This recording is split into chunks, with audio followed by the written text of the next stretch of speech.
श्री गणेशाय नमः। सभी भक्तों को राम राम। आइए अब सुनते हैं कार्तिक मास के महात्म्य का 8वां अध्याय। कमल नयन भगवान को श्रद्धा पूर्वक ध्याऊं, कार्तिक मास महात्म्य का 8वां अध्याय बताऊं। नारद जी बोले, हे राजा पृथु, एक समय भगवान के दर्शन करने तथा जलंधर की राजी लक्ष्मी को देखने के लिए हम भी वहां गए। जलंधर ने हमारा बड़ा आदर सत्कार किया। भक्ति भाव और श्रद्धा से हमारी पूजन करके कहने लगा कि हे महाराज, कहिए आपका आगमन किस अभिप्राय से हुआ है और मेरे लिए क्या आज्ञा है। मैंने उससे कहा, हे दैत्यराज, मैं कैलाश पर्वत पर गया था। वहां पर शिवजी और पार्वती जी का वैभव देखकर चकित रह गया कि क्या ऐसा वैभव और किसी का भी हो सकता है। ऐसा विचार कर तीनों लोकों में भ्रमण करता हुआ यहाँ पर आया हूँ। यहाँ आकर तुम्हारी समृद्धि भी देखी है। तुम्हारे और शिवजी के वैभव में और कोई अंतर नहीं है, किंतु तुम्हारा वैभव स्त्री रहित है। कामदेव के शत्रु भस्म लेपन करने वाले राग रहित शिवजी के पास स्त्री रत्न के रूप में पार्वती जी है। हालांकि तुम्हारे पास भी अनेक सुंदर स्त्रियां हैं, लेकिन उनमें से एक भी ऐसी नहीं है जिसकी तुलना कांतिमान पार्वती जी से की जा सके। इसलिए आपके सुंदर स्त्री से रहित यह अधूरा वैभव देखकर यही निश्चित होता है कि श्री शिवजी के समान पूरे ब्रह्मांड में और किसी का भी वैभव नहीं है। उनके पास पार्वती जी के रूप में ऐसी अनुपम स्त्री है जिसको देखकर ब्रह्मा जी ने अनेक अप्सराएं रची, लेकिन उनमें से एक भी पार्वती जी के समान नहीं बन सकी। नारद जी आगे राजा पृथु से कहने लगे कि हे राजन, हम तो केवल इतनी बात कहकर वहां से चले आए, परंतु पार्वती जी की इतनी सुंदरता की बात सुनकर जलंधर काम ज्वर से पीड़ित हो गया। उसने उसी समय राहु को बुलाकर कहा कि तुम अभी कैलाश पर्वत पर जाकर शिव को हमारी आज्ञा सुनाओ। तुम शिवजी से कहना कि त्रिलोकी के राजा अति पराक्रमी महाराज जलंधर ने आज्ञा दी है कि तीनों लोकों के नाथ और सब रत्नों के स्वामी जलंधर के होते हुए तुम शमशानवासी तथा नरमुंडों की माला धारण करने वाले जटाजूटधारी सन्यासी के पास पार्वती जैसी परम सुंदर स्त्री शोभा नहीं देती। मैं तीनों लोकों का स्वामी होने के कारण सभी रत्नों पर मेरा अधिकार है, क्योंकि पार्वती भी स्त्री रूप में रत्न है, अतः वह मेरे साथ ही शोभा दे सकती है।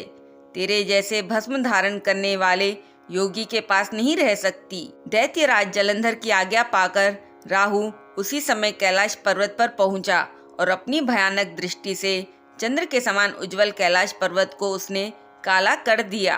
तब भगवान शिवजी के द्वारपाल नंदी के द्वारा रोके जाने तथा शिवजी के सामने उपस्थित किए जाने पर उसने दैत्यराज जलंधर की पूरी आज्ञा उन्हें सुना दी। नारद जी कहने लगे कि हे राजा पृथु, राहु के इतना कहते ही श्री शिवजी ने अपनी भ्रुकुटी में से एक अति भयंकर पुरुष को उत्पन्न किया, जिसका सिंह के समान मुख, जलती हुई अग्नि के समान लाल लाल नेत्र और शरीर पर खड़े हुए बड़े बड़े बाल थे। उत्पन्न होते ही जब वह भयानक पुरुष राहु को खाने के लिए आगे बढ़ा तो राहु भयभीत होकर कहने लगा कि हे देवों के देव महादेव जी, एक तो मैं ब्राह्मण हूँ और दूसरा दूत के रूप में आया हूँ, अतः कृपा करके मुझको मत मारो। ऐसा कहने पर शिवजी ने राहु को पकड़कर आकाश में फेंक दिया। तब वह भयंकर पुरुष राहु को छोड़कर शिवजी के पास आया और कहने लगा कि मैं भूखा हूँ, कृपा करके मुझे खाने के लिए कुछ दीजिए।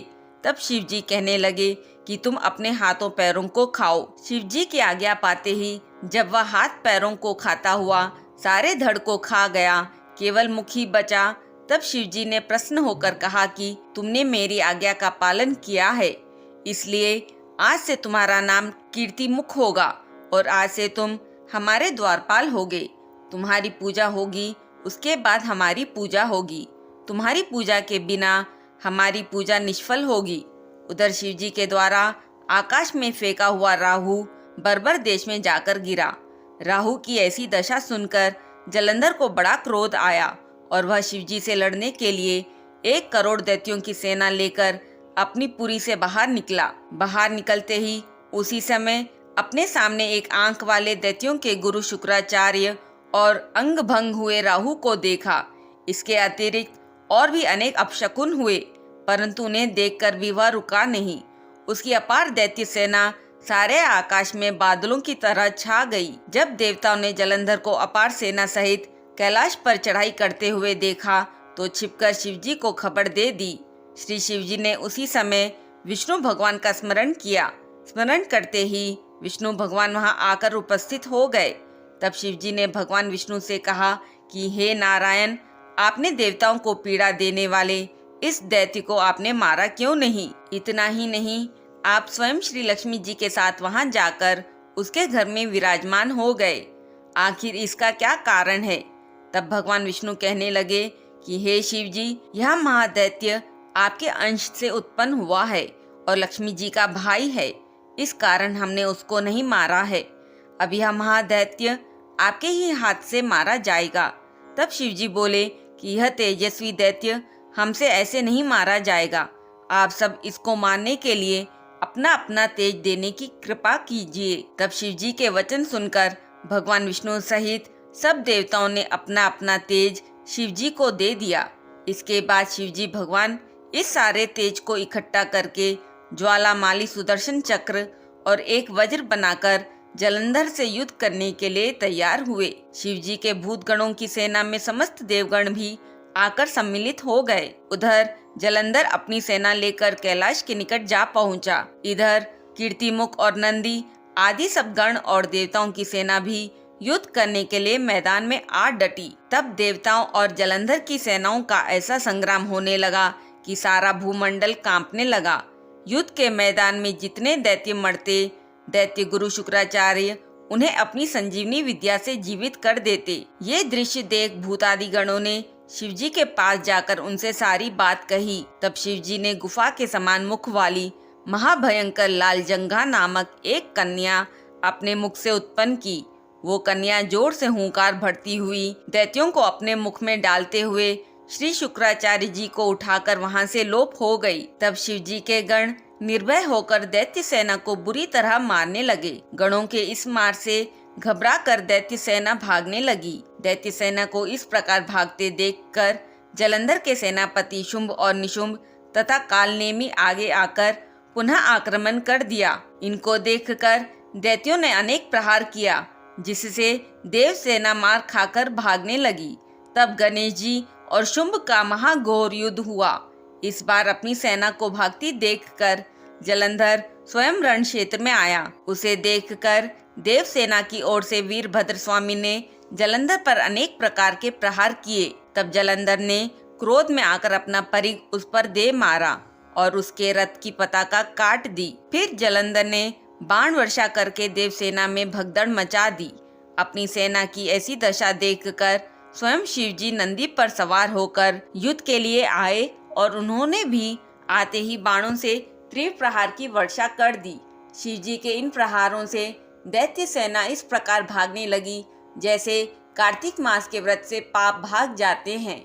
उसी समय शिवजी ने अपने बाणों के प्रहार से खड़गरोमा का सिर काटकर पृथ्वी पर गिरा दिया। तब जलंधर ने महाघोर ललकार की तो शिवजी ने उसके रथ के घोड़ों और सारथी को भी मार गिराया। तब जलंधर अपना खड्ग लेकर पैदल ही शिवजी की ओर दौड़ा। शिवजी ने आगे बढ़कर एक मुक्का उसकी छाती में मारा, जिससे जलंधर अचेत हो गया। जब जलंधर ने देखा कि शिवजी अजय है तो उसने गंधर्व माया रची। गंधर्व और अप्सराएं युद्ध क्षेत्र में नाचने और गाने लगी। शिवजी भी इस माया में फंसकर नाचने और गाने लगे। श्री शिवजी को इस माया में फंसा देखकर जलंधर महादेव जी का रूप धारण करके पार्वती जी के पास गया और पार्वती जी का रूप देखकर कामांध हो गया। पार्वती जी शिवजी को आया देखकर खड़ी हो गई, परंतु तत्काल ही उसकी राक्षसी माया समझकर वहां से अंतर्ध्यान हो गई। तब निराश जलंधर पुनः युद्ध भूमि में आ गया। उधर जलंधर के चले जाने के बाद पार्वती जी ने भगवान विष्णु का स्मरण किया। तब भगवान विष्णु ने वहां उपस्थित होकर पार्वती जी को जलंधर के शीघ्र मारे जाने का आश्वासन दिया। भगवान विष्णु ने सोचा कि जलंधर ने स्वयं ही अपनी मृत्यु का रास्ता बता दिया है। इसकी परम पवित्र पत्नी वृंदा के पतिव्रत धर्म के कारण ही यह दुष्ट जलंधर मृत्यु को प्राप्त नहीं होता है। अतः देवताओं और अपने भक्तों की रक्षा करने के लिए हमको ही वृंदा के धर्म को भंग करने का घोर पाप करना पड़ेगा। ऐसा करने पर ही इस दुष्ट की मृत्यु होगी। इतनी ही देर में शिवजी भी राक्षसी माया से मुक्त होकर जलंधर को आया देखकर उसके साथ युद्ध करने को उद्यत हुए और उस पर अनेकों अनेक बाणों से प्रहार किया। इस प्रकार कार्तिक महात्म्य का 8वां अध्याय पूर्ण हुआ। बोलिए श्री विष्णु भगवान की जय। ओम नमो भगवते वासुदेवाय नमः।